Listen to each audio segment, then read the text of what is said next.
Hey, what's up? Welcome to the Really Bro Podcast, episode 33. I'm your host, Big Ken TV, and I got my main right-hand man right here. What's up? What's up? Big one in the house. And then I got my special guest, the beautiful, the lovely, always, D in the house. Hey. All right, man, we're just going to get into this thing, man. You know me, I'm the Browns fan. I am Browns forever. But I do have a problem with what Stefanski is doing. I am so sick of the Browns. I am so sick of all of this drama. And even after, like, Dylan got his ass handed to him, he's still talking about, I'm going to stick with Dylan. Does Stefanski hate Shedeur Sanders? What's your opinion? My thing is this. I don't think it's only Kevin. I think this come from GM upstairs office. You know what I mean? So when you see coaches making these decisions and owners, you know what I mean? I don't think it's only Kevin doing all this by himself. There's more to this story. Is it? Yes, absolutely. It has to be more to this story because... There has to be. Yes, because I don't think if one man was being that retarded, I don't think the upper office would be like, oh my God, no. So it coming from above. It's like a chain of command. And I mean, they're running a process. You know what I mean? So let's see what happened. I think they're going to set him for this year. He might play maybe 1 or 2 games just to see, but... According to Kevin, he ain't playing. He ain't seeing the field. Well, they're going to sit him. And it's fine. It's fine. You know what I mean? No, it's not. It's not fine. It's a reason why, because you're why. The way they're looking at it, they're trying to get a bunch of number 1 and number 2 picks for next year. So they're actually going to a rebuilding phase. They're always in a rebuilding phase. It's okay. Thank you. It's football. No. Because a lot of the other teams are not always rebuilding. Exactly. The Browns have been rebuilding since 1966. Like, seriously. We had great teams in the 80s. Man, Bernie Kosar and all. We went to the AFC Championship twice. Yeah. One game away from the Super Bowl. Okay, but when they came back in 1999 is when they sucked. Man, okay. I'm gonna be quiet. So we need another. Why you gotta be quiet? It's just because, man. But check this out, though. It's all politics in Cleveland. All politics. Yes, but check this out. And you're going to say yes. We need a line. The Browns line is not good right now. And guess what? We don't have a number 1 or a number 2 receiver. We have a number 2 receiver. You understand? If you think that Judy is a number 1, garbage. All right? So... if we can just bullshit the seasons, we don't want to win no game because we want a number 1 pick. We're going to have multiple picks next year. We've had multiple picks. No, we still... No. Next year make a big difference. No, it don't, because it's trash next year. Ain't nobody coming out. We can get from 1, 2, 3, 4, 5. I'm talking about the players, though. The college players. Not a good draft class next year. You don't know that yet. I do. I watch college football. It just started. The season just started, bro. There's no superstars in this draft. Next year's draft. The season just started. You know, we need a left tackle too. You know what I mean? We need somebody to back up Miles on the other side. You know what I mean? I think we're going to be good. Just sit and wait. We always think we're going to be good, and then we watch the games, and then we're disappointed, and then we spend our money, and then we put on the clothes every Sunday, and then we get disappointed. It's like, no. I agree. I agree. But you know what? Just I don't watch the game no more. Exactly. And as I called my man, Big Ken, I said, look, until Shedeur plays, don't tell me the game is on, because I'm not watching. I'm not tailgating. Exactly. You know and how long is that going to be? Is that going to be a year? Is it going to be 2 years? Are they going to keep rebuilding? Are they going to keep... I'm just, I feel like we don't make good decisions as a team. We don't make good decisions. And we let the politics prevail over winning anything, because how long has it been since we've won anything? 2016 NBA championship. Okay, and it's it's almost 2026. So that's what I'm saying. No, I'm over it. I'm over it. So, I do get the O-line. I do get the wide receiver. But you haven't named me any reason of why not to play Shedeur. There's no reason not to play him. The player that you got starting, Dylan Gabriel, is not better than Shedeur. So why wouldn't you put your best player out there? Now, Dylan Gabriel can't throw passes. He had 156 passing yards with 5-yard attempts. He had a couple of long ball. I think he had a couple of ones for over 10 yards. Do you know how many passes at 5 or 6 yards you got to throw to add up to 156 yards? That's not an NFL quarterback. I could see if he had multiple 10, 15, 20-yard passes. Yeah, that'll add up quickly. 5 yards, 5 yards, 5 yards. Inaccurate throws. Can't see over the line. And you know what? I'm talking straight to Stefanski on this one. I'm talking straight to you, Stefanski. We don't care about your pick. We don't give a fuck about Dylan Gabriel. The fans want to see Shedeur Sanders, and that's it. We don't care about your project. We don't care about y'all having the same agent, allegedly. We don't care about you been looking at him since college. You're talking about a guy who played 5 years of college football, 6 years. 6 years of college football for 3 different schools, and you're going to try to tell me that he's better than Shedeur Sanders or any quarterback that came out? Why did he play for 3 different schools if he's so good? Why did he play 6 years if he's so good? I don't want to hear about, I understand he's your guy, but you made the wrong pick. And I don't know what you have on Jimmy Haslam. I don't know if you got videotapes or something. I don't know if you got pictures. I don't know what you got on Jimmy Haslam. Jimmy, what does he have on you? What does Stefanski have on you to keep your ass from marching down the field and making a QB change? Nigga, what? Tell me. He got you in uncompromising positions? Oh, boy. He got some shit that you don't want your wife to know about? Stefanski got something on your ass. Because you scared to make the change, and it's your fucking team. You own the fucking team. And I want to hear about, 2 coaches of the year. He had 2 coaches of the year, but you know why? Because he had a guy named Baker Mayfield on his squad at that time. Amen. And when he didn't have Baker, he got the other one. It was a great coaching job. He had like 4 or 5. Deshaun got hurt. He brought in like 3 or 4 different quarterbacks, and they made the playoffs. That was one great coaching job. Congratulations. But what have you done for me lately? Not a goddamn thing.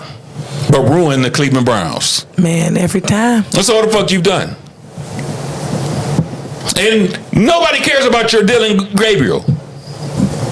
Actually, you could probably save your job if you just play Shedeur. Nobody gives a fuck. Nobody wants to watch. Nobody's going to the games. Nobody's like, fuck that. How much the tickets now? I think the Ravens-Browns games are like $11 now. Oh, really? For the tickets? Yeah, $11. Wow. Because nobody wants to see that bullshit, Stefanski. Nobody wants to see Dylan Gabriel.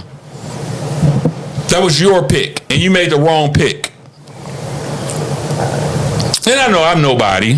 I'm definitely not going to get any Browns passes anytime soon. You won't see me in the Browns media. They like, that nigga something else. I'm just telling the truth. I'm a fan. I'm a fan first. So, if you continue to put this bullshit out on the field, you're going to have nobody sitting in the fucking stands. Nobody's going to come watch this bullshit. Nobody's going to watch this shit on TV. I'm going to pick a new fucking team, and that's unheard of for me. I've never had a new team. For the first time in my fucking life of watching the Cleveland Browns all my life, I might pick a fucking new team. Just because I don't like how you're doing Shedeur Sanders. Boo. You don't understand. We don't even give a fuck if he comes out and suck. We want to see him play. We want to see. I don't think he will. That's the point. We don't know that. But I would bet money he won't suck. No, you're about to. Matter of fact, I'll bet money he'll do way better than Dylan Gabriel. Amen. And if he can do better than Dylan Gabriel, that's all we need to see. We don't need to see the coming to Tom Brady from Shedeur Sanders. We don't need to see Josh Allen from Shedeur Sanders. Hell, we don't even need to see Lamar Jackson from Shedeur Sanders. All we need to see from Shedeur Sanders is that he's better than Dylan Gabriel. And I don't think that'll be too hard to do. You understand? So it's time for a change then, right? It's been time for a change. All right. And Stefanski, you need to be fucking fired for your incompetence of being a coach and not knowing how to run the Cleveland Browns. And you ain't even that. How was play calling? You like play calling? The play calling was okay. Yeah, that was. But Dylan couldn't execute it. No. You know what I'm saying? Let me tell you something. Stefanski doesn't have bad plays. He just didn't have. He just doesn't know how to implement them, and he doesn't have the quarterback to implement them. You understand what I'm saying? So it's not like that. You think Deshaun will come back? He wants to come back, but the Browns won't let him come back. The Browns won't let him come back. No, he's ready, right? He's been ready. He's been ready. So this is the thing. You, as a Browns organization, you basically said we moved on from you. We're going to pay you your money. It's guaranteed money.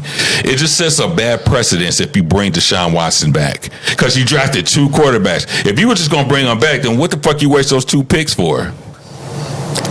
To still lose. No. But whatever. You know what I'm saying? Okay, So They fucked up. That's all it was. So there's that. So what? Everybody knows. To make bad decisions. Everybody knows that the Browns done fucked up. Man, they always done fucked up. They done fucked up, right? Jeez. But you can fix it by putting Shedeur Sanders on the field. You can, but they're not going to. If you put Shedeur Sanders on the field against Baltimore Ravens, I guarantee you that'd be the most watched fucking NFL game on a Sunday most watch ever. That would be most watch Ever. That would be most watch.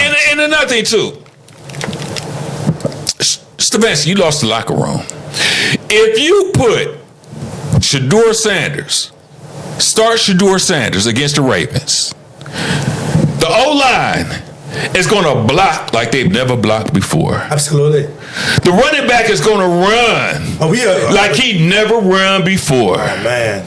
The wide receivers are going to catch everything but a cold. You understand what I'm saying? Because they see the burst of energy. They're going to do whatever they need to do to make him successful. You're going to see the best blocking ever. Nobody's going to... Now, I don't know about the rest of the games, but I guarantee you, that game, nobody from the Ravens gets to Shedeur Sanders. Nobody.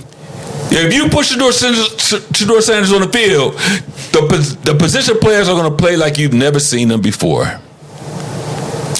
Ever. Old ass Batonio, all them motherfuckers is gonna block.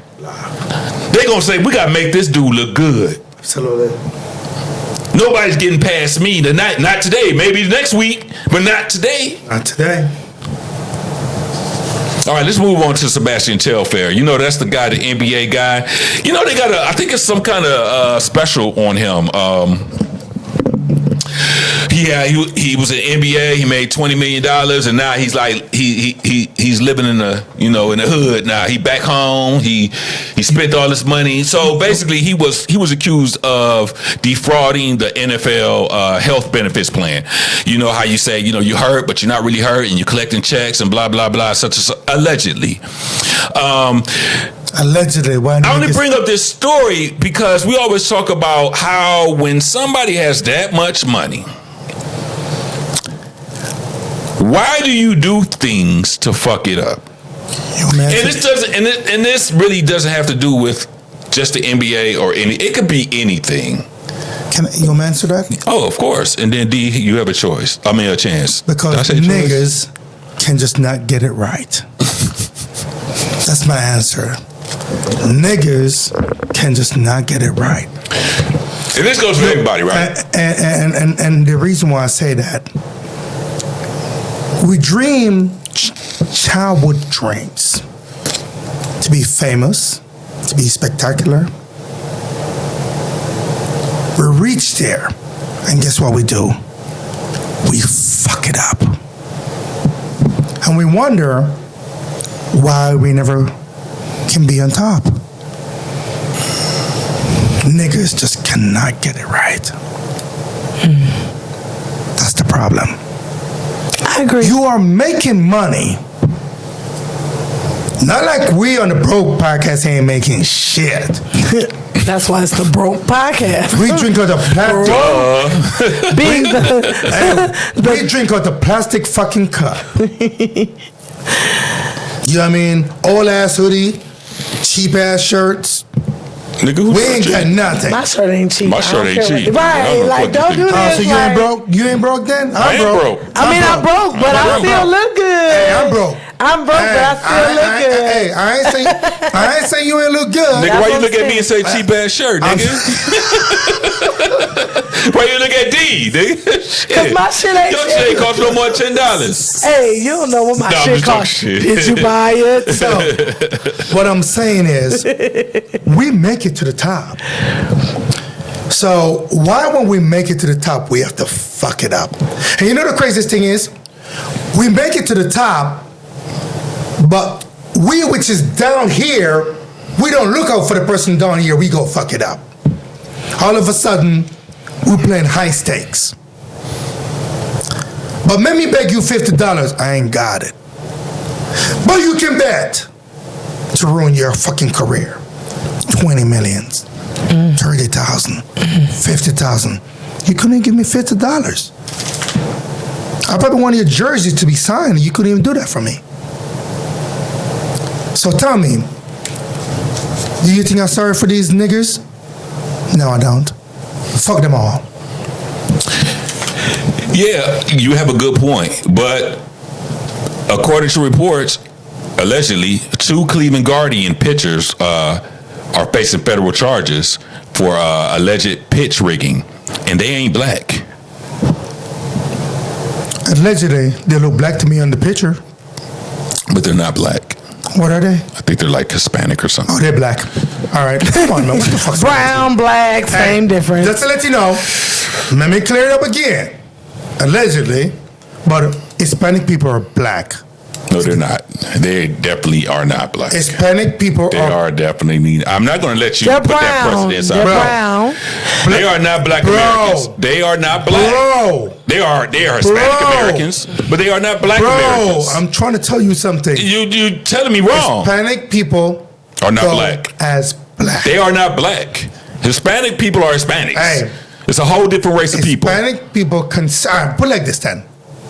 Hispanic people consider themselves black. 99% of Hispanics and if hate you black call people. them black, they will be extremely offended. So listen, by a lot of Hispanic people do not. No, you call them white and you see where the argument comes in. And if you call them black, it's the same argument. Yes, it is. It's even worse. It's even Exactly. worse.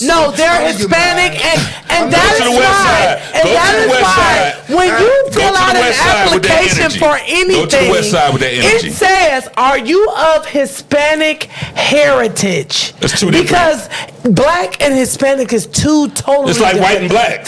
Hispanic and Two white. totally different things. It's Asian. It's different. No. Nah, don't you can't pull that argument without no. We're gonna do some more research on that one. Ain't no more research We don't needed need to be none. done. I don't need none. You can go I to don't the West work in a Side. lot You can of- go on the West Side and act like they black, and they will bust you in your head. Bust you. Bust you in your shit. Bust it, baby. No. They will bust you in your shit. Man, I think you guys may be wrong. Nobody wants to be affiliated with us. Can't blame them. But that Nobody being wants to be said, affiliated. No. Fuck. I don't care if they don't. They don't want to be affiliated with us. Let them be. I don't want them to be affiliated with us. But that being said, the question is, why? Why? Put it like this. I feel like we don't know any better. Sometimes when you're not taught things, when you have not had access to certain information, when you have not had access to the proper way to do things. Man, I think that's bullshit. Who taught you to be to steal a bag from the cookie jar? You don't need to be taught a lesson on that bullshit. It's called greed. It's called American greed. You understand me? But it's not just regulated to black people. Listen, You can be taught. you know how hard it is to make Nope. You can be taught. Wait a minute. No, because it's my turn. You can be taught Become a thief? Yes.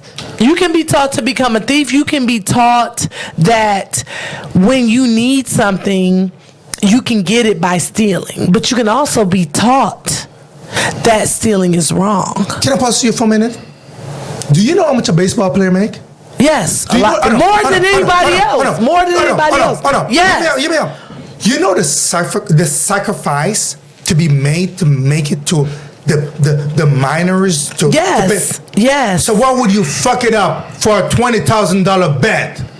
Because you don't know any better. I agree with that. I agree. You do know better. You do know better. So why do you think they fucked it up? Why? Because it's American greed. Nope. They don't know any better. No. Ghetto. You a grown-ass man. Ghetto. You're talking, listen, you're talking niggas which is on $2.5 million contract. For $20,000? That's lunch money. Ghetto. We're not even talking advertisement. They need the excitement. They're ghetto. To lose your fame? Ghetto. To lose what you listen. They need the excitement. Why do some dudes that have a lot of money go with transvestites or go with what? How did we get here? Because ghetto, they like the excitement of something different than what they need. We're gonna go back to that part, but that doesn't mesh what we're talking about. No, the fuck we ain't. So, let me tell you something. It's like playing pee-wee football. And then you become a pro, then you go downtown, and then you kick a girl up in her ass when you get mad. All that work from pee-wee football all the way up, high school, college, AUA. Is it AUA? Am I saying that right? AUA? AAU. AAU. So it's all work. Work. You have to put in that work. And to trade it for what? A ghetto personality that don't know no better. Ghetto. They don't know no better. If their parents didn't teach them any better, if they don't know no better, then they're gonna do what their internal personality. It don't got nothing to do. No. It don't have nothing to do. It don't have nothing to do with what they've worked for. The bottom line is who you are is who you are, and if you ghetto, you ghetto. You can't blame. Period. See, that's the problem with us. We look for something. We don't recognize that ghetto is ghetto. That's the problem. No. Ghetto. No. We look for something to be blamed. No, we blame the ghetto now. You know how many fucking doctors and lawyers and nurses come from the fucking ghetto? And they ghetto too. I dated a guy who was a doctor and he was ghetto as shit. Ghetto. If you ghetto, you never take the ghetto out of a dude or a girl. You don't take it out of there. Ghetto. Hey, my man, where you Your going? mindset. Listen, children. No. You hold on. I'm gonna make you a point. Children are. They are. Spit it out. I'm trying to. Oh, what? They are taught. Man. Children are taught by their parents certain things. And if your parents only know certain things, that is what they're going to teach you. And wait a minute. And what they teach you is what you're going to know. So just because somebody throw $1 million, $2 million, $15 million. No, hold up. Huh? $15 million. What you just say? You're going to eat your words. You just I'm gonna make you ain't gonna never make me eat my words. You're gonna eat your words. But just because somebody just because somebody makes you or allows you to have access to a bunch of money, it don't mean that you change your mindset. A mindset is different than what you have access That's to. not what I heard. Hey, give me 2 seconds. So the bitch would swing on the fucking pole. Her mama taught her to swing on the pole? Yes. That's fucking crazy. Because she don't believe she can do shit else. What's wrong with this lady? She don't believe she can do nothing else. You are talking crazy. You want to tell me her mom said, you know what? Go get that money. I didn't say her mom said it. You just said. But you know what the mindset. You gotta do whatever whatever you gotta do to make yourself. You don't have any other skill set, daughter. You gotta do whatever you gotta do to pay your bills. You gotta do whatever you gotta do to make it. Listen. A lot of our parents don't teach us that there is more to life than, football, stripping. And football is a great, like, if you making $15 million, that's more than any stripper gonna make. But at the end of the day, if your mindset is still, whether I got $15 or $250, is going to be the same mindset, because that's all that I know. Just because you give me money, they should have never gave y'all niggas money. Right, hold up. Hold up. Just because somebody give me $15 million don't mean that I'm going to change my mindset about the things that I like, the things that I purchase, the things that I do. It's not going to necessarily change my lifestyle, except the fact that I have more money to do whatever it is that I want to do. I agree with that. That's the only sensible thing you just said right now. Back to you. Where you raised at? West 28 Project. West 28 Project. Do this nigga look like he get after you? I can be, though. Hey, I'm sensible. Oh, my God. Whatever. I'm sensible. But whatever. Anyway. You know what he said? He was raised in West 28 Project. Okay. Does he look like Project to you? Do I have to answer? You see he has a tattoo in his eye, it says teardrops? Oh, that's all that people, that's all that people in the Project do? No. Hold on. Do you see he's slinging rocks right about now? That's all that people in the Project do. There's plenty of people in the Project that don't sling rocks. So you blame the ghetto. I'm going by what you do. No, that's not what I said. So what I said was the mentality that the parents teach to the children is ghetto. You said from the ghetto. You said from the ghetto. I said the parents teach the children ghetto mentality. I'm sure you get it right now. A ghetto mentality is what it is. It don't matter how much money you got. If your mentals, if you don't have the mental capacity to deal with having $15 million, it don't matter what you have. It matters what you know. No. Bullshit. Okay. Listen, it takes accountability. Hey, read the news, baby. Read the news, baby. Read the news. The usual suspects, baby. Read the news. We don't take accountability. We always look for something to blame it on. I didn't say don't take accountability. What I said was, you know what you know. It don't matter. I'm not saying that's an excuse. I'm not saying don't take accountability. All I'm saying is, no matter how much money you have, no matter what somebody else say to you, no matter what, you done spent your entire life in a certain situation, and that's all you know. Period. These niggas is making $1 million. You gonna lose your career for $20,000? I don't care. Huh? You lose your career for $20,000? I don't care. You make $2.5 million. If that's all you know, hey, what they doing? Ken, what they doing? Exactly. They doing. So I agree with both of you. Both of you have good points.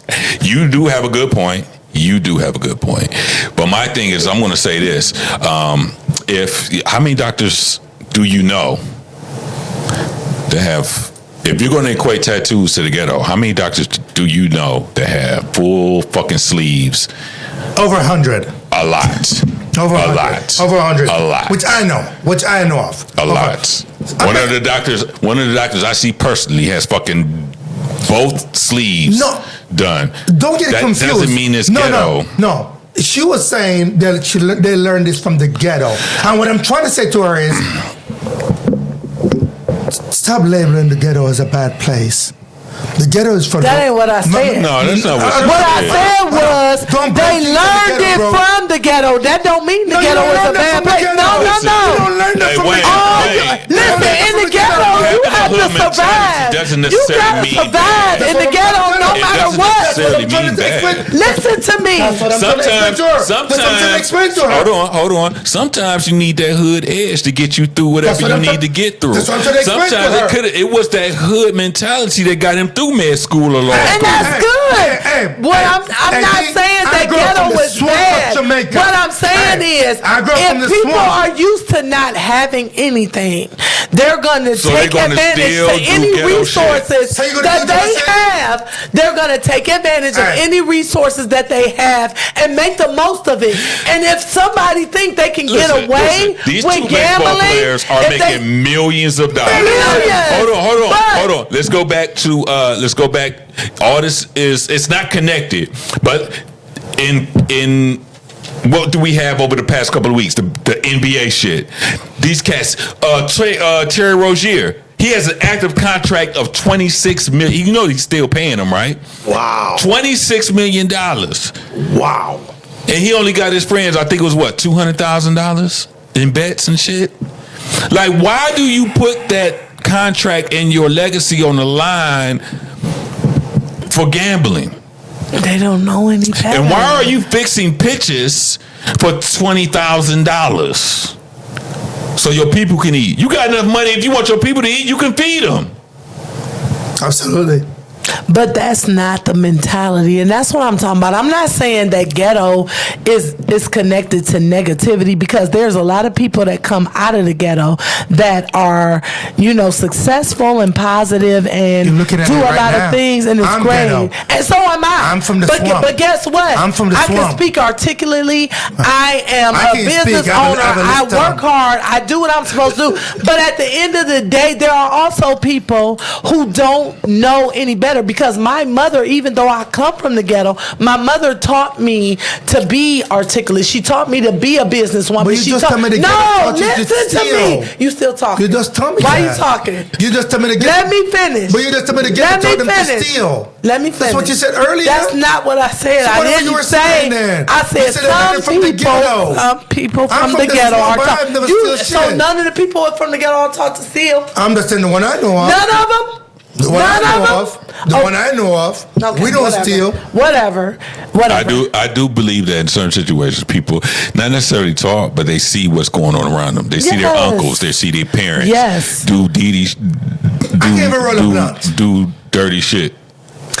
All I'm saying is, depending on what you know, what you were taught, how you were raised, that can have a major impact on the decisions that you make as an adult. And some of these sports players literally don't know any better, because they're like, okay, I got $20 million, but guess what? I don't have to give my friends $20 million, because I can make them $200,000 each by letting them gamble illegally, and I won't get caught. By throwing away your own career, though? And that's just the mentality. It's not, I'm not blaming being from the ghetto. So you're saying something they can't help? I'm not saying that, because I believe that all adults can help whatever it is they have decisions to make. And I tell my children and my nieces and nephews and my mom and sister, I tell them this all the time, like, you can make decisions based upon what you feel is the right thing to do. But at the end of the day, sometimes people don't know how to make any other decision. And I'm not making it an excuse. I'm not saying it's right. But what I'm saying is, when you have benefited in your life from something, certain decisions that you've made, and you've gotten away with it, and you don't realize that if you're making $20 million and you trying to get your friends $200,000, that you're going to suffer and not benefit from that as well. Because you think, I got away from it before, why can't I do it again? Exactly. So that's all I'm saying. I'm not saying that it's right. I'm not making an excuse for them. I'm not saying they're like, they should get off because they were from the ghetto. No, that's not what I'm saying. All I'm saying is that people, human beings, only know what they know. And what you know is your life experience. That's all you know. On what your mom, dad, your friends, your jobs, your people in your life tell you. That's all you know. So ain't nothing else you can do. And when you do it and you fuck up, go to jail. Because the shit is wrong. Give me 2 minutes. I'm going to give you a minute and a half. All right. Give me one. I'll take one. Okay. I'm making over $1 million. I don't give a fuck if Big Ken need 200,000. But that's you. I'd rather split my money and give it to him than rest it all. But that's you. You understand? Everybody don't know. Let me tell you something. Accountability. All right? Very important word. I'd rather buy him 2 houses and tell him to flip it so you can make that money. It would be cheaper for me to buy a foreclosure house and tell him to flip it. But you're smart and you're business savvy. Everybody is not. To risk my $2.5 million contract. But they're doing it. Yeah, but they are doing it. But they're doing it. That's what I'm telling you. So you can say that all you want, but they're doing it. Why are they doing it is the question. They don't know any better. American greed. They don't know any better. You can call it American greed. I can say they don't know any better. It's the same thing. They don't know any better. Because that's what they were taught, American greed. No. You see, niggas that's always trying to beat the system, and that's the problem. American greed. American they don't know any better than to try to beat the system. Can't beat the system. American greed. Can't beat the system. It's all the same. It's designed. It's all the same. It's designed like that. Yeah. Right. Can't beat it. So this next dude, he's an example of exactly what we're talking about. We're talking about a successful black man who does ghetto shit. And that is Antonio Brown. So, Antonio Brown, earlier this year, he was arrested for, he wasn't arrested. Well, no, he was arrested. Sorry. He was arrested in connection of he said somebody tried to steal his chain. So he was coming out from a boxing event. And allegedly, the story was he pulled out his gun. I think he shot at the guy or something. Allegedly. He grabbed it from the security guard, that's it. Allegedly, he grabbed the gun from the security guard. Yes. So allegedly, his story was some guy tried to take his chain, so he grabbed the gun. Possible. Shot at the guy. They're real. And they let him go. They didn't, they took him down for question. They let him go. And then further investigation, they said, hey, we're going to charge you with attempted murder. He fled the country. I don't know where he went. I think he went overseas. Abu Dhabi. Yeah. So he went to allegedly Abu Dhabi. Allegedly. And this past week, they sent him back. Ooh. So now... No, they didn't send him back. They extradited him. No, they went for him. Oh, they went and got him? Yeah. All right, so they went and got Antonio Brown. So now he's facing charges officially of attempted murder. What are your thoughts on that, bro? So, a couple of things. Now, we're talking about a guy who had money and he bucks it all up. All right, no, straight up. I'm going to be honest right now. I love AB, man. You know what I mean? Antonio Brown is very talented football player, one of the talented wide receiver. Right now, if he decide, you know what I mean, to come back, he'll still be talented. He's just a born nature freak. I don't think he got it no more. He's just a nature freak. A freak of nature. Right. I wasn't going to correct you. Yeah, he did. Freak of nature. I wasn't going to correct you, man. It's okay. It is what it is. We know what you meant. In my language, it sounds good, all right? In my language, it sounds good. But check this out, though. Freak of nature. Nature of freak. That's a totally different thing. But it's okay. But on a real note, though, mental health is very important. Mental health. And you have somebody which is unstable. You can't drink and take psych medication, and he needs help. It doesn't matter, you downplay it. It doesn't matter how much money you have. He needs help. Or could he just be a dumbass nigga? No, he's not dumb. You know he's not dumb. You know what I mean? He has trauma. We all have trauma, but that's not excuses. Because he's not from the ghetto. So hold on. What happened when you were a psych patient and you started to drink and take psych medication? We don't know. You have psychotic episodes. Exactly. Yeah, but we haven't had that experience personally. So you see where I'm going with this. So this guy's not stable. He's been doing goofy shit way before that, though. This one, all psych patients wean off when they have their meds. Do you know that he's on meds? Do you know this for a fact? But he need to be on meds. I feel like when he was playing for Pittsburgh, he was on something. He was calm. He was staying. He didn't start a freak out until they let him go. Realize that. It's awesome. Look at AB. And when you watch all that AB gave from the Steelers, they left him. He was like the king.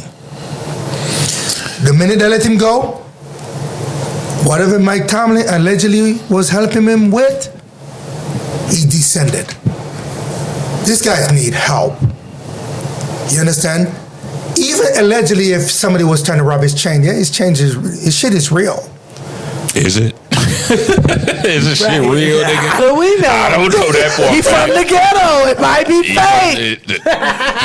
Listen, man. That shit don't be shining like it's supposed to. So when you see a mega athlete like that started doing crazy shit, there's a hole need to be filled. That's an excuse. Yeah, that does sound like an excuse. No, it's not an excuse. No, because you call an excuse all day long. Hold on. Excuse. Hold on. Have you been an athlete?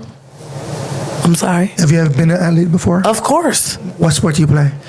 Basketball, cheerleading. Professional level. Come on, dude. Of course not. Nope. Okay, all right. Come on, dude. Okay. So... Really? All right. What professional level sport have you played? Come on. All right. No. All right. I'm just saying. So, you talking high school shit. I'm talking college and high school, dude. Thank you. So, what I'm saying is, one, he don't have the right people in his circle. Excuse me. He may have the money. Oh, whatever. We're just kicking with Brown. Excuses. You know what I mean? But sometimes you need the right people to say, look, bro, you're fucking up, bro. Yeah, absolutely. So where are those people? You didn't hear what I just said? Where are they? He doesn't have the right people in his circle. Oh, because All right? they're in the ghetto. All right? He's like, no, this is real. See, this not real. Because right now, attempted murder charge, you're looking at 10 to 15, 20 years. You're talking about a superstar, a guy which can be a Hall of Famer now. You're not talking about a simple guy. You're talking about a great football player. Like, he just on a runaway train. It's not normal. Do we have clarification that that's exactly what happened? That's his side of the story. We don't actually know what happened. The guy who he shot at, or the victim, or whatever, why you wrong? he said he wasn't trying to steal his chain. You don't know. So, you never see bipolar. Allegedly. All right. Allegedly. You never see bipolar patient. They always feel like somebody's in the corner looking at them, or somebody doing something for them. Exactly. You don't know what's going on in his head, man. Yeah, okay. All right. But that doesn't change the fact that Antonio Brown is facing attempted murder charges. No, and it's sad. And it's crazy. And where is his friend? Where was his friend? Why run if you're innocent? Why run What to we another all country? do. That was my point. Why run to another country? Run? Bro. Why wouldn't Like you try Black Panther said, why did you run? Right. Hey, Kristen, I'm going to say to you again.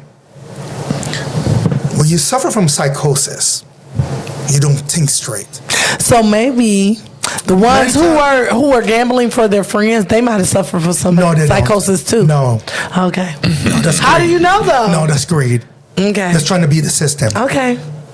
Guys who are trying to change the NFL, saying that fake injuries, you're trying to beat the system. You know what I mean? It's just like people get a food stamp, but they're trying to sell it to get their hair done. The girl get a food stamp, but you buy the food stamp because she want to get her nails done. And shit. You understand? You're trying to beat the system. You're saying that you can't work. I need the money to take care of my kids, but you're doing your hair and nails. But how do we know the difference between one and the other? Because you have to take a psychology class. You know. And you did? Yes, I do. So you see the different. You see the different in personality. You understand? No, this is one class. No. Psych 101, Psych 102, and sociology.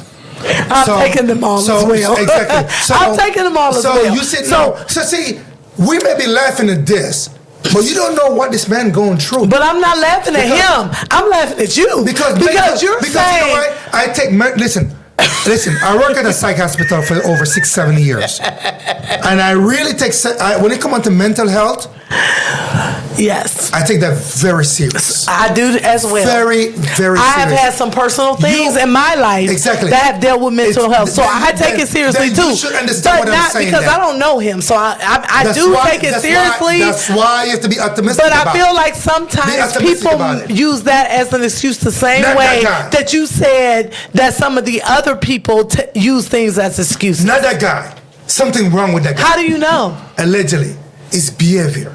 Okay. The behavior. Okay. That's not listen, as my big Ken always say, that's not a normal behavior for a grown ass man. It's a lot of that going on. But anyway. Right, bro? Yeah. No, I agree. Yeah, I hear you. That's not a normal behavior. Listen, you're not talking about a 25-year-old man. You're talking about a guy which was a millionaire. Yeah. You understand? 1,000,000 times over. Money. And just blew it. Blew it. He's in a runaway train. And you know the fucked up part about it? Nobody to bail him out. Nobody to sit him down. I watched this guy interview. The guy's on a runaway train. Whatever he thinks it's right. There's nobody saying, hey, bro, shape up. So, call him. So, rapper Max B was released from prison. He was associated with. So, I know rapper Max B from French Montana, the Coke Boys and stuff. This was early, this was like 2008, something like that. 2009. He recently got released. The only reason why I'm bringing him up because I have a question to ask. When he came out of prison, French Montana and them picked him up. They put the jewelry on him. They got him a car. They gave him the money. It's all over social media. You don't even know who Max B is, but you saw it on social media, right? Yeah, I followed those stories. Exactly. Yes. It's all over social media. It's all over Twitter. It's all over Instagram, all of that. My comparison is when Big Meech came out. To me, it didn't seem like he got the same attention. He got the same. There was a couple of people that came out such and such, but not like I've seen from Max B. Max B is like, I don't know. I didn't really listen to Max B like that. I mean, because he was kind of like on the younger side. But Max B, as I did my research, and I remember a couple of his songs and stuff, and he. In their words, he was for the culture at that time. He's the one that came up with the word wavy. People, that are saying wavy. He's credited with putting that in songs and making that a thing. Wavy this, wavy that. My question is, if you do a bid, are your friends obligated to put you back on, to help you out? So... And what happened in Big Meech's case? So let's do Big Meech first. The BMF crew was a group, but when you really think about it, there's only 3 people who was making money in BMF: Big Meech and his 2 right-hand men. The rest of them was just followers.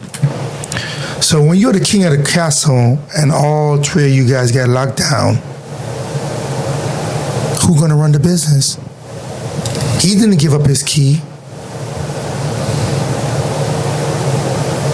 That's my assumption of the whole thing. I don't think Big Meech gave up his key. And Max B did? Because it was a crew. Max B was in a crew. But his crew, they all know where the supplies, where everything was coming from. So there's a difference. If all 3 of us have a link, all 3 will just go down, our outside world don't get fed because we are the key and we didn't give up our source. That's my assumption. Allegedly, that's my assumption. So I'm thinking Max B and his boys, they support him. Okay, they're right to die. So for instance, he get locked up. You know the source. Hey, I'm gonna ride for die with you no matter what the situation is. I got you. I got the kids, I got your mama. Not only that, I was reading an article, allegedly, Max B shit was, none of this shit was in his name. He has lawyers. Everything was funded and set up. So his shit grows over the time, even though he was locked up. His money was growing. I was watching something last night, and so nothing didn't affiliate back to him. He know when he comes out, he's going to be back in the game because they didn't take nothing from him. So that's the difference. With Big Meech, they seized all that shit, man. They seized all the Max B shit. No, they did not. I don't really see how you're connecting the two. For me, it was more the grounded. Only thing that I can see. When they called Big Meech, everything was gone, man. You don't watch the story where the and they snatched Max B, put him in prison. Yeah, his shit was gone too. But Big Meech had to tell where the job box in the car, where the money at, or to open the shit. That has nothing to do with people showing you love when you come out. Listen, they find all that money. But what does that have to do with showing other people showing you love when you get out? Because the different in language, the different in links, different in crew. Even though he was locked up, they were still making money. Who, Max B or Meech? No, Max B was still making money. French Montana, all those guys were still making money. His crew was still making money. When Big Meech go down, nobody makes no money. It was dead. It was dead. Dead. Flatline. My opinion of it is, I think it's a generational thing. No. My opinion is that, it was dead, bro. Like nobody.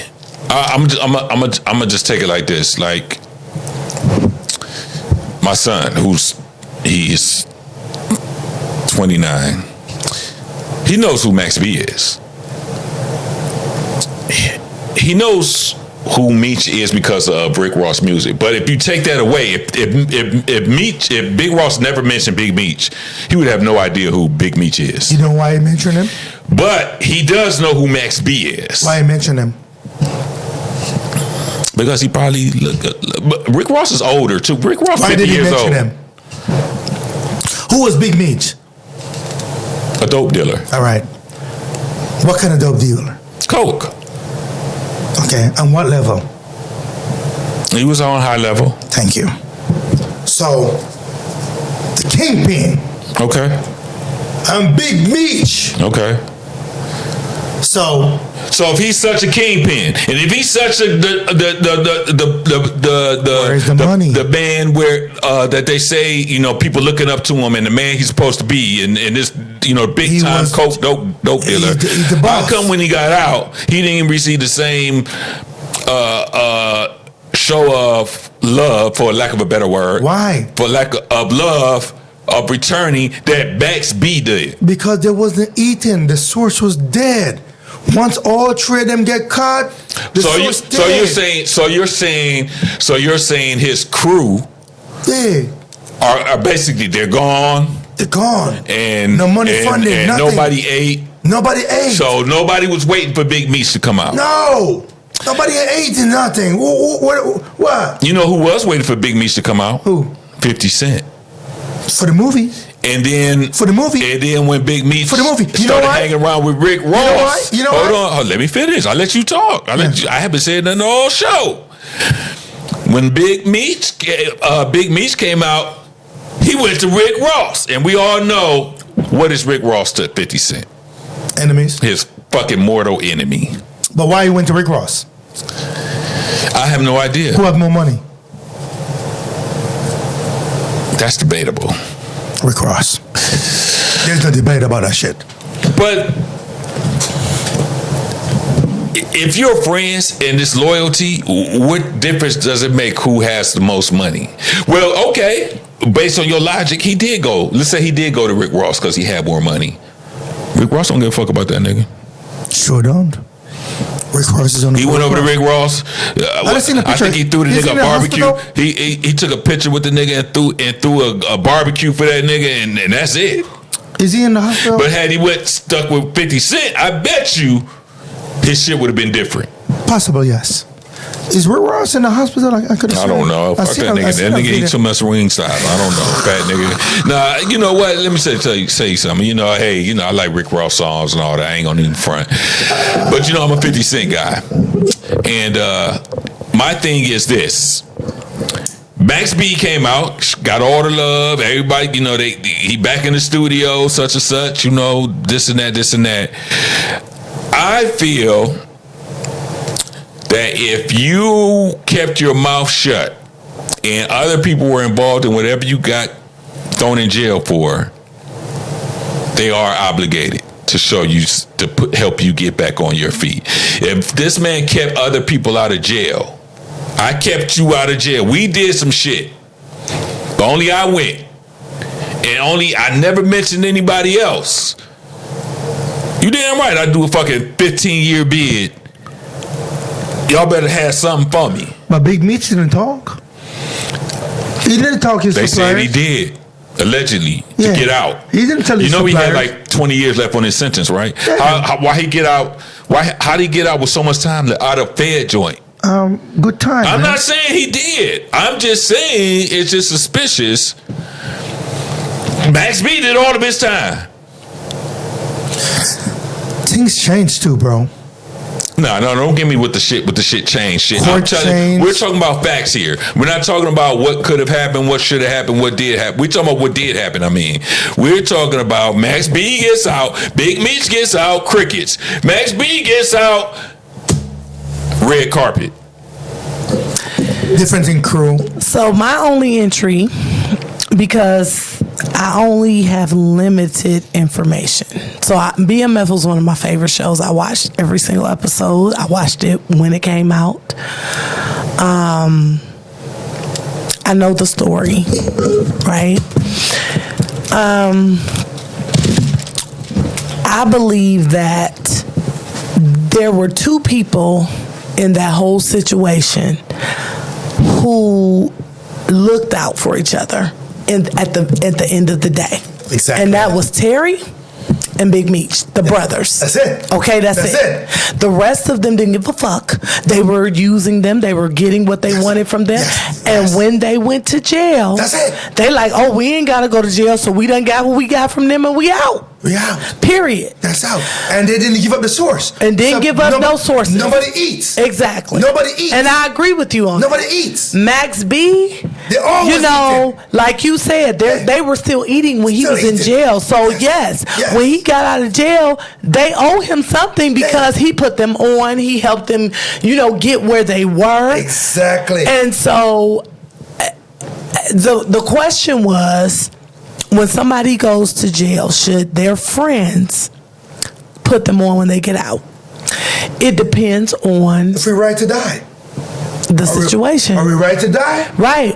Because guess what? How much did you put me on when you weren't in jail?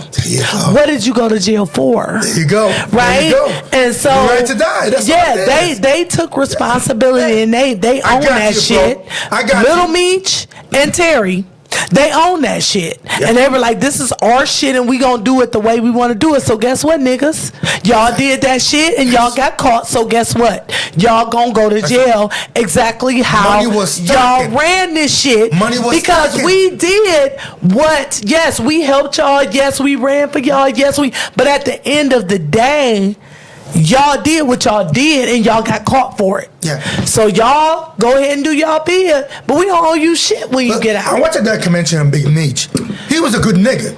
Yeah. He'll flirt everybody Big out. Meech. He paid for everything for everybody. I believe both of them was a good nigga. Hey, I do. Listen, he paid for the plane ride for everybody. Yeah. He chartered a flight for everybody. But the problem is, he was spending the money under his will. Yes. So when he locked That's down, what I'm saying. Y'all did this shit the way y'all wanted to do it. Exactly. So when he got and locked y'all down, that was didn't it. consider what anybody else wanted. Y'all did this. Y'all paid us for our work. Whatever it was that y'all paid us to do, we did it. Now y'all got caught. Y'all in jail. That's it. That's what it is. That was it. That's it. That was it. So it's it may have been a difference in the way that the organization was run in the first place, right? Mm-hmm. And when you get locked up and your organization is still making money, it's a difference between when the organization is still making money and you still out here and you tight and you got all this fame and notoriety and everybody know who Rick Ross is and it's great. Yeah, I owe you some money because guess what? You put me on, you helped me get where I'm getting, you doing what, but hey, you got locked up because you got caught. Okay, cool. So guess what? When you get out, I'm going to take care of you. But if you, while we were in these streets, was out here doing all this shit and you telling me I only get what I get because I work for you, then when my job is done, my job is done. Absolutely. Amen. So I feel like in the situation that I mentioned, I feel like if we did some shit and I was the one that got caught and I didn't snitch and I took the bid for everybody, I feel like nobody's obligated to do anything. But in that situation, I do think it's a show of respect and a show of appreciation. Nigga, you obligated, if you could at least like, hey, put some dollars in my pocket. I'm coming out with nothing. I don't have nothing. You're obligated, bro. I feel that way. Don't say nobody don't obligate. We are crew. No. I feel that way. You're right to die. And the thing about it is, like, hey, you can put a couple dollars in your pocket. You ain't gotta make the nigga rich when he come out. You could just put a couple. Make sure you guys, eat some good food. Make sure you got some clothes. Hold on. You know what I'm saying? They didn't even put a couple dollars. The chain is more than a couple dollars. No. I said they rolled out the red carpet for Max Payne when he came out. Hey, listen, that nigga gets so excited. He said, "Baby, I'm going to get married to you today." Take that cheap ass ring. I'm putting a real rock on your finger. Hey, he put a real rock on this bitch right away, man. He's like, "Fuck this." All right, Louis out. We're gonna get into some relationship shit. Oh shit. Would you go through your partner's phone? They go first. Come on, D, bring it on. Ladies go first. Yeah. I have elected in my relationships not to go through my partner's phone. Honestly, I don't. I guess I can say I don't want to know. I kind of do, but I kind of don't. Sometimes things can be misconstrued. And I don't want to put myself through the headache and drama of trying to figure out whether it's misconstrued or not. So me personally, I have elected, I don't want my partner going through my phone. I don't want to go through their phone. I feel like when somebody's doing something they shouldn't be doing, it's going to show itself in a lot of different ways, not only through the phone. I feel like a phone is a person's personal property. And if you're with somebody that you feel like you've got to go through their phone, you shouldn't be with them. That's my personal opinion. Have you ever went through anyone's phone? No, I have not. And I've elected not to. Hey, where your red cup at? Oh. She didn't have one. I didn't have one. Oh, you went in solo tonight, huh? I was drinking before I got here. So I was already good and tipsy when I got here. So it's no then, right? Yeah. But I'll take some more when you go get your next red cup, just bring me one with you. So, you done? Yeah. All right. My mama used to tell me this. If you look for trouble... Bam! Your mama was a very wise woman. You will find trouble. Amen. Every time. And yes, my main man, which Ken always give me a hard time about, Shannon Sharp. Ooh. He said something very important. I give you a hard time about it. I know, but I love what he says. There's no way I have to be at work. I'm worrying what my bitch at home doing, texting somebody else. Or my nigga. Or my nigga. Well, not your nigga, I mean. Yeah. But I'm just saying, or my nigga. Yeah. Same as you saying your bitch, I'm saying my nigga. Same. See, the minute I started to think that, as he says, the minute I have to think I'm worried about the woman at home, what she's doing. Yes. Then we shouldn't be in a relationship. Amen. That's what I just said. So, you know what's funny? I'm with it. So, my lady, she laughed at me, but I'm actually serious. She gave me her password for her phone. And she laughed every time. She said, you know the password? I said, baby, I don't know it. The only time I know that password is when you tell me the number to open the shit up. You know why? I don't want to know your password. And she don't believe me. I swear to God. She tell it to me, that's the only time I know it. Yeah. Apart from that, I don't want to know it. Nope. I agree. Because if I have to warn her about you texting a nigga, texting a bitch, yep, we shouldn't be in a relationship. Nope. Straight because up. Who wants to worry? You can be single. That. You can be single and not have to worry about that shit. I shouldn't have so if I gotta be with you, but I still gotta worry about who you're texting, who you're calling, what you're doing. Listen, you got the best of every world. Absolutely. Right here. Absolutely. So at the end of the day, if you don't see that in your everyday life, that you got the best of every world right here, I'm not worried about what you're doing. Yeah. If I catch you, it's a different story. I'm not catching you by going in your phone. No, I'm not trying to catch you. But if I catch you because you're stupid and you don't know what you're doing, okay, then I'm done with it. But at the end of the day, why should I? So when you sneeze, that's a true word. You know that, right? Bless you, yeah. If I have to catch you, if I have to look. What do you mean to catch you? Define catch. What do you mean by catch? You going to see me doing something in the bedroom or something like that? What do you mean? Are you popping at the mall or are you giving somebody a ride? What do you mean? What do you mean? All of that. Like any of it. Like, I mean, I've had situations where I have just randomly had people tell me, like, hey. That's hearsay.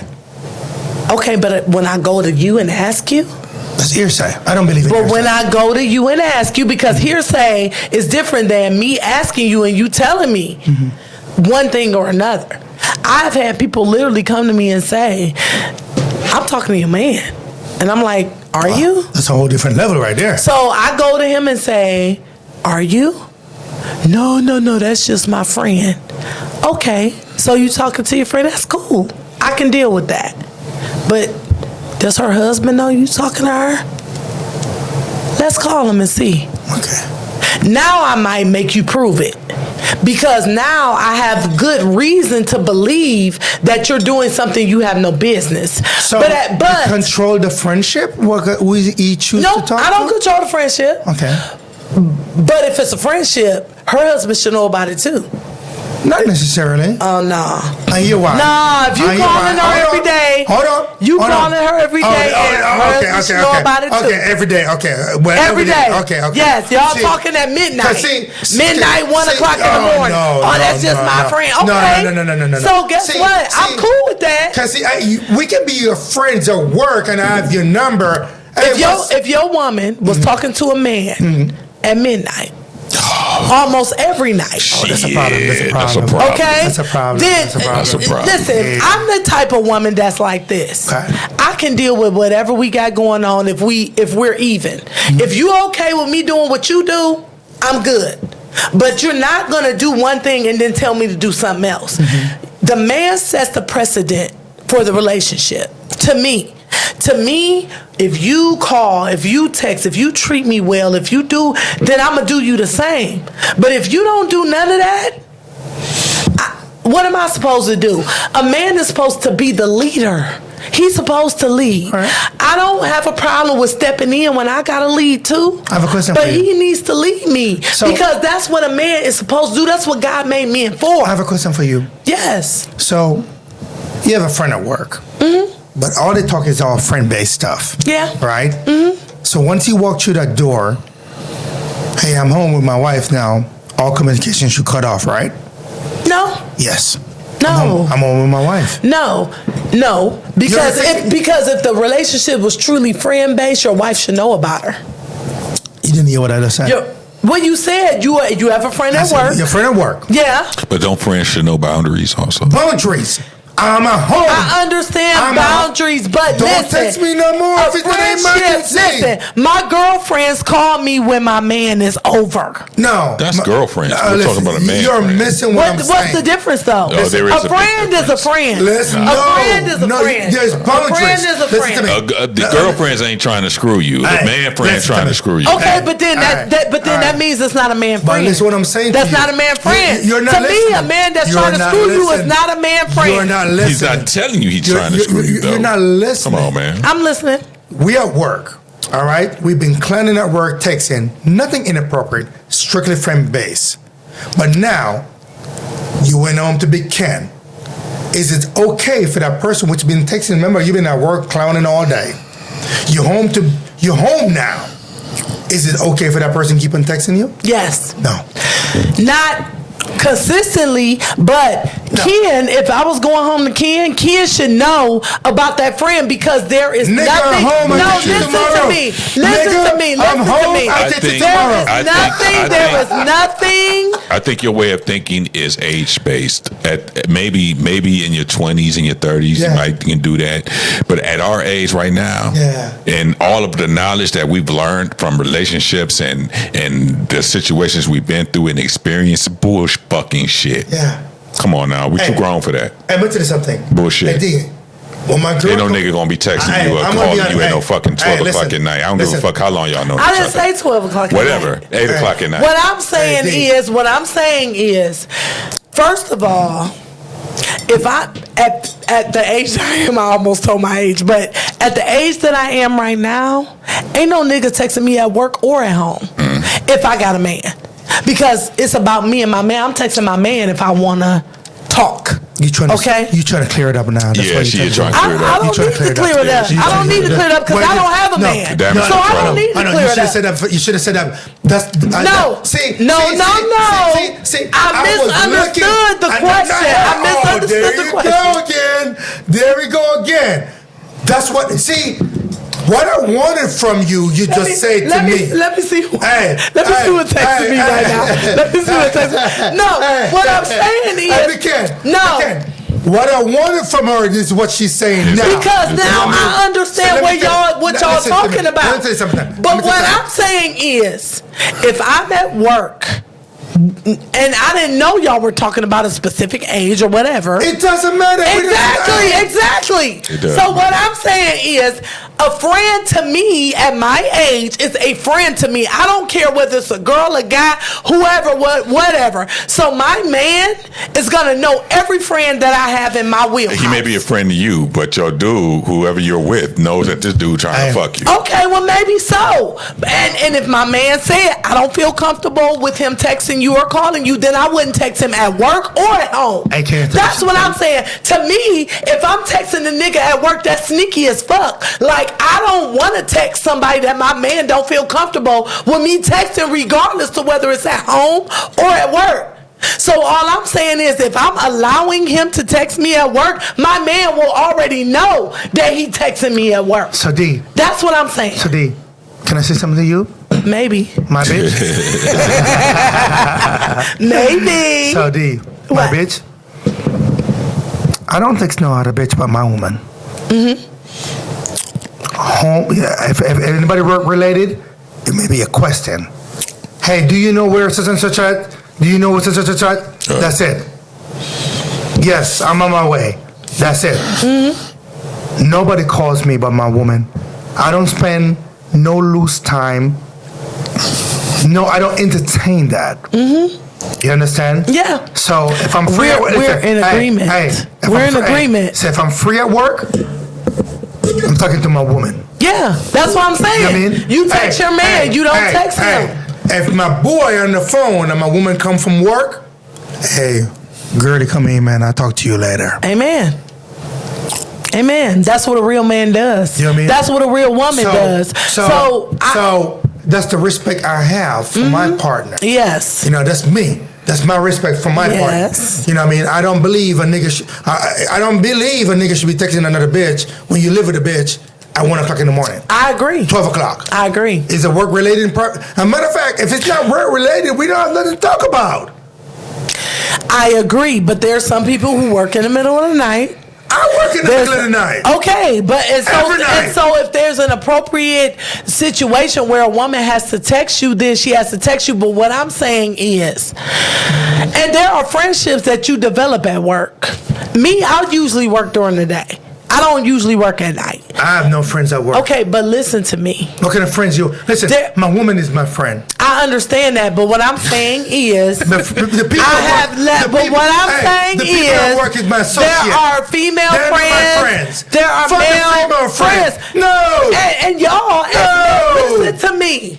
Y'all as males, y'all always take it as, you know, a man want to fuck you, and it's probably true. I'm not even saying that's a lie. All I'm saying is, a lot of times we women don't necessarily look at it that way. And if I have a male person that I work with that texts me because of work, as long as he's being appropriate, then I'm okay with him texting me. But if I have a man at home and there is a situation where he needs to text me, my man will know that is, you know, this man is texting me and this is why. Now, if anything inappropriate pops up, there's a situation where he's saying things that is not work related, then it's my responsibility as a woman to say, listen, dude, I got a man, don't do that. You know the tree rule of a man? Nope. If I can hug you, I can kiss you. If I can kiss you, I can fuck you. I ain't say I was hugging him. You know that, right? I ain't say I was hugging him. That's tree rules. What I said was... You know that, right? Okay, can you hug somebody over text? I'm asking you. Can you hug somebody over text? I'm asking you a question. Can you text me and hug me right now? Text me and hug me. Text me and hug me. Okay, you can't hug me over text. I just give you the all I'm saying is, listen, if I got a man, you're not touching me. You're not touching me. If I got a man, you're not touching me. I'm backing up the Ken. The tree rule of a man. Back him up all you want. Listen up. But what I'm saying is, this is real. As a friend is a friend. No, fuck the friend. Don't the friend is supposed to be your nigga. So let me tell you right now. A friend is a friend. Exactly. And if I go to my man, I heard you. Hey, if I can hug you, I can kiss you. But you can't hug me over a text message. You didn't hear what I said? Or a call. If I can hug you, I can kiss you. You can't hug me over that. If I can kiss you, we can fuck. Okay, but you can't hug me over a call. And you can't text me and hug me. So what I'm saying is... You mean your associate? If I have anybody... Your nigga is your friend. If I have anybody... You mean your associate? If I have anybody... Your man is your friend. If I have anybody... Your man becomes your friend. That is texting me at work and chooses to text me at home, my man will know about it. And if he says, boo, this shit ain't right, I ain't feeling good. He calling you boo? I'm talking about my man. If your man call it... So what if he says, hey, sweetheart, I think this is the wrong idea? Then I say, okay, baby. No, you say, okay, baby? To him. Oh, okay. All right, to the man. Okay. My man. With to her yes. Okay. I will say, okay, baby, I this is a person from work and he's texting me because of this. But what I'm saying is, to me, the inappropriateness starts where you're not honest about the communication. That's what I'm saying. I feel like there are certain situations where people work at night or whatever that there may be a possibility that person may call or text you outside of work hours, and it may be just something sporadic. It may be like, hey, I'm a salesperson and this person has a referral for me. I thought salesperson from 8 to 5. Listen, whatever. Right? No, I'm a salesperson by nature, and I work 24/7 sometimes. Salesperson don't work after 6 o'clock. So what sales are you in? No, but what I'm saying, what sales open up at midnight? You're not letting me finish. What sales open after midnight? What are you talking about? Salesperson from 8 to 5. You're not letting me finish. All right, let me hear you talking about. All I'm saying is, whatever the situation is. Speak to my. Whatever the situation is, you have to be honest with your partner about what's going on. And I feel like the only time that it's a problem is when you aren't honest. Agreed. So that's all I'm saying.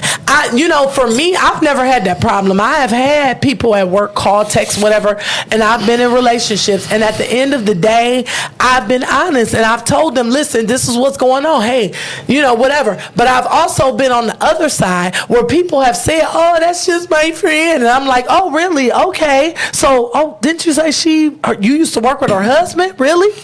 Okay, cool. Let's call her husband right now and see if he knows that you and her are speaking at midnight. And that makes a difference too.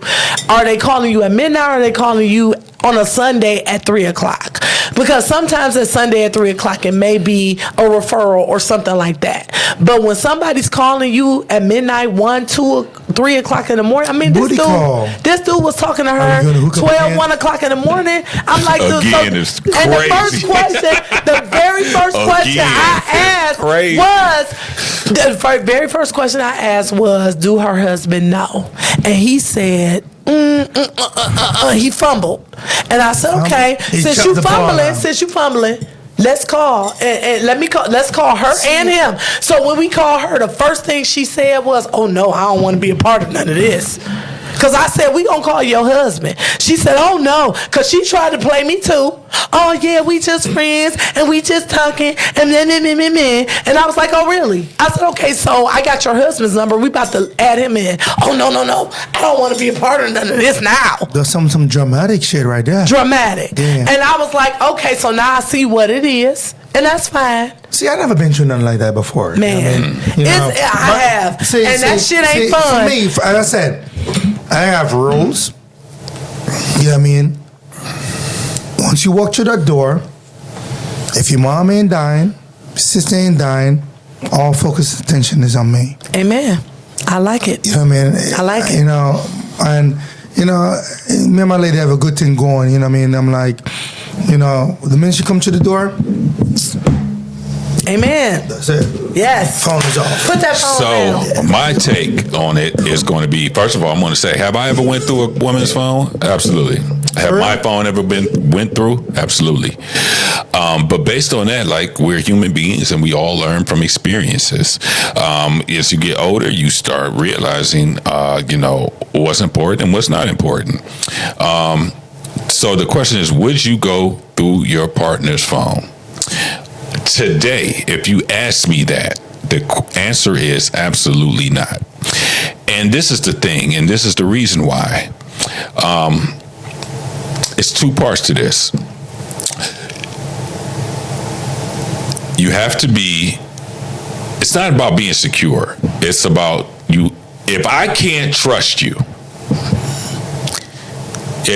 we're together, whether we're married or we're living together, we're locked in, right? At that point. Mm-hmm. Boyfriend and girlfriend, you're not really locked in. You basically can do kind of what you... Freelancing. You kind of, right. Yeah. But if we live together, we're under the same roof. Yeah. Or we're married, we're locked in. Mm-hmm. Absolutely. I need to trust you. Amen. Absolutely. If I can't trust you, there's no reason for us to be together. You're right. I agree. And as a man, and it was a good point you said, as a man, who said it? I don't know who said it, but the man does dictate. That was me. The rules of the house. Mm-hmm. Whether she agrees with it or not. She ain't got to agree with him. She can pack her shit and go. I'm not forcing her to do anything. But one of the rules of the house is I need to be able to trust you. Amen. Yep. Now, when it comes to checking through her phone, it has to be two things. One, she can't be doing really anything without suspicious behavior. Mm-hmm. So the suspicious behavior leads you to searching her phone. No, if you just chilling watching fucking Netflix and say, I'm about to go through your phone, you're a nut job. You're fucking crazy. If we're at fucking Cedar Point and we're fucking about to wait in the line to ride a ride and you're like, oh, I need to go through your phone, you're fucking crazy. Amen. I agree. If we're sitting here eating dinner, nothing's happening, and you reach for my phone, you're fucking nuts. So that's why now, if there's suspicious behavior, which is part one, will lead you to part two. Right. Searching the phone. Yep. You understand? Yep. I hope y'all with me. I hope y'all understand where I'm going. Yep. We with you. We with you. There has to be suspicious behavior, part one, to lead me to part two. Come in the bedroom, she just flagged the phone, right? Huh? Come in the room and she just flagged the phone and down. Suspicious behavior could include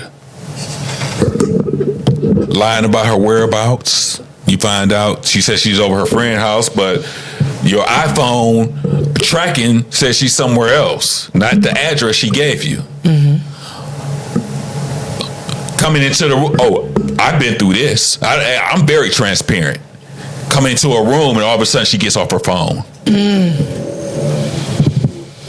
ain't gonna ask y'all, have y'all been through? I've been through that. I've done, yeah. I'd come into the room and the lady who I was with at the time, get off the phone. Why you get off the phone?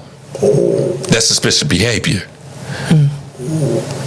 Suspicious text past 1 o'clock. Who the fuck texting you 12, 1 o'clock in the morning? Wow. It ain't your mama. Wow. Because else you would have just said it was your mama. And you wouldn't get off the phone. You would be talking to your mama or texting your mama. You wouldn't just suddenly stop texting when I come in through the door. Wow. So no, it's a principality thing for me. If I have to check your phone, that means there was some suspicious behavior. And before I even check your phone, I'm gonna tell you like this: I'm not gonna check your phone.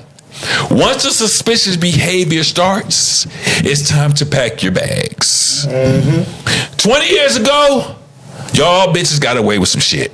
I ain't gonna lie to you. Y'all bros got away with some shit. And dudes too, because they y'all do got it too. away with some shit. Don't even do that, because the dudes do it too. No, chill. Y'all got away with, I'm talking about my personal experiences. Okay. Y'all got away with some shit. At my age right now, the experiences, the knowledge, I'm not checking your phone. I ain't even gonna ask you. Once I see the suspicious behavior, it's over. I don't need you. It's a wrap. I don't want to hear about blah, blah, blah, blah. I ain't gonna play. I don't give a fuck. Because you didn't give a fuck about me when you started suspicious behavior. You didn't give a fuck about me when you was up here texting this nigga and hanging up before I got around the corner. You didn't give a fuck about me when you was getting bent into a pretzel. And it wasn't by me. You making me look like a sucker, and I'm not. You making it, and that's another thing too. You making this nigga look at me like I'm some chump. And I don't have any idea this nigga exists. That's fucked up. Put your girl in a pretzel, huh? Got her bent up like a motherfucking Annie Ann's pretzel. You ever been to the mall and shit? Got them Annie Ann's salty ass pretzel. A salty ass bent pretzel. up like a pretzel. Legs like this, arms like this, bent like a pretzel. Get beat. That's fucked up. Fucked up. You didn't give a fuck about me when he had your ass bent up in Annie Ann's, did you? Yeah. So no. I'm not going through your phone. You know why? Because once I see the suspicious behavior, I'm gone. Amen. That's actually exactly what I said. You understand? Exactly what I said. Fuck you. Period. I don't give a fuck. We living together. We've been together for years. Fuck you. You understand? I need somebody I can trust and I know that has my back. And if you up here, if I have to go through your phone, that means that you don't have my back. Amen. Because the stopgap is going to be the suspicious behavior. Once I see the suspicious behavior, and we talk about it, and it clarifies it. What's the word I'm looking for? It substantiates my suspicious behavior. Our conversation is over. I don't need to look through your phone. I'm not going through your phone. Because you know what going through phone shows me? Going through phone shows a weakness. You know why? Because there's so many niggas that go through their bitch's phone and find out some shit, and guess what? They still fucking together. So there's no reason for me to go through your phone because you're done from the beginning. We not bitches though. You're done. I didn't call chicks. You said bitches. You said we. I'm not referring to anybody but people I've been with. Oh, okay. You been with bitches? You being too personal. Yeah, them bitches. Oh, okay, cool. Yeah, fuck them bitches. Fuck them hoes. yeah. You get too sensitive for the Really Bro podcast. No, I ain't trying to be. But I'm just saying. Anyway, so my point is that I'm not going through your phone because once I find out about the suspicious behavior, you get in the boot. You understand? Amen. Fuck you. Amen. Fuck you, hoe.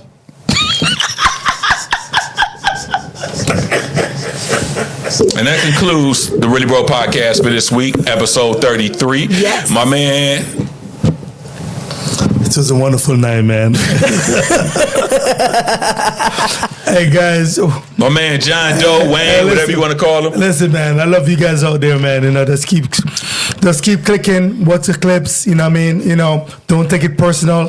We're just here having fun, man. Hey, if you like the shit, share the shit. Like the shit. If you don't, fuck you. I mean, you ain't got to share my shit. I really don't care. You know, just leave a comment. What I'm saying? You ain't heard me because we're going to keep rolling, baby. Amen. And leave a comment. Leave a comment. You know, what we can do better, what can we do better, whatever. Yeah. You know what I mean? No, don't tell me what I can do better. I do better all by myself. Man, listen here. I do it's better a shitload of fun every time, and that's why I keep coming back. I don't need your opinions. You understand? Just comment on our material. If you got something to say it.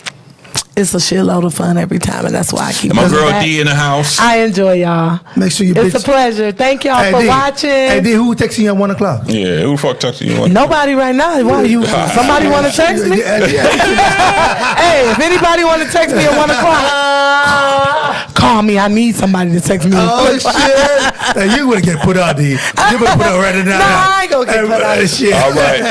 Thanks for joining us this week. Check us out next week. The Really Bro Podcast, episode 34. Yeah. You can catch me on Instagram, YouTube. Yeah, bye.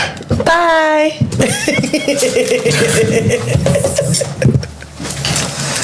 They're gonna boycott us, man. Oh, so much.